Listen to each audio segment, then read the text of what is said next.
অসমীয়া সমাজৰ মৃতদেহ সৎকাৰ আৰু আদ্যশ্ৰাদ্ধ গোৱা ঘোষা এভাগি গাই অৱশেষত নিজৰ সকলো ভুলৰ বাবে অসমৰ ৰাইজৰ ওচৰত নতশিৰে ক্ষমা মাগিলে ৰূপজ্যোতি কুৰ্মীয়ে।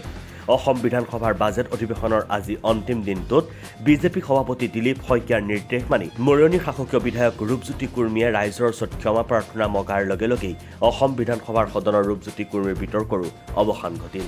মুক্তিত নিস্পৃহ জিতু হেহি ভকত কনমো ৰকমৈ মঘু ভকতি সমস্ত মস্ত কমনি নিজ ভকতৰ বৈশ্য ভজু হেন দেৱ যদুপতি যাৰ ৰাম কৃষ্ণ নমো হে প্ৰভু যাৰ ৰাম কৃষ্ণ নমো।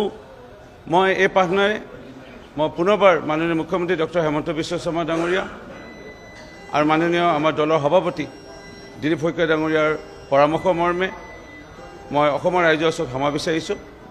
কিন্তু মোৰ বহুত দুখ লাগিল উক্ত দিনা, আৰু হয়তো চাহ জনগোষ্ঠীৰ এজন বিধায়ক হিচাপে বা ৰজাঘৰীয়া লোকসকলে যেনেধৰণে হয়তো মোক লৈ তেওঁলোকে চাগে চিন্তা কৰে আৰু মোক বাধা দিব চেষ্টা কৰে, এয়া খুব দুখ লাগিল।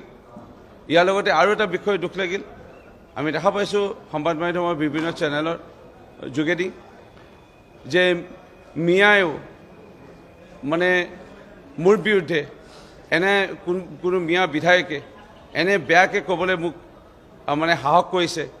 সেয়া অসমৰ ৰাইজৰ ওপৰত এৰিলোঁ। আমি অসমৰ মাটি পানী বায়ুৰ লগত মিলি অসমৰ অৰ্থনীতিত অৱদান আগবঢ়াওঁ। আমি ইয়াত অসমত আমি বাস কৰি অসমত বৰঙণি আগবঢ়াইছোঁ, আৰু এই বৃহত্তৰ অসমীয়া জাতিত আৰু আমি সমাজৰ লগত আমি মিলি পৰিলোঁ। আৰু কোনোবাই মিয়াই আহি পেলাই আমিও খিলঞ্জীয়াই লোক আমাক এনেকৈ বেয়াকৈ ক'ব, ইয়াৰ বিচাৰ অসমৰ মানে ৰাইজৰ ওপৰত এৰিলোঁ।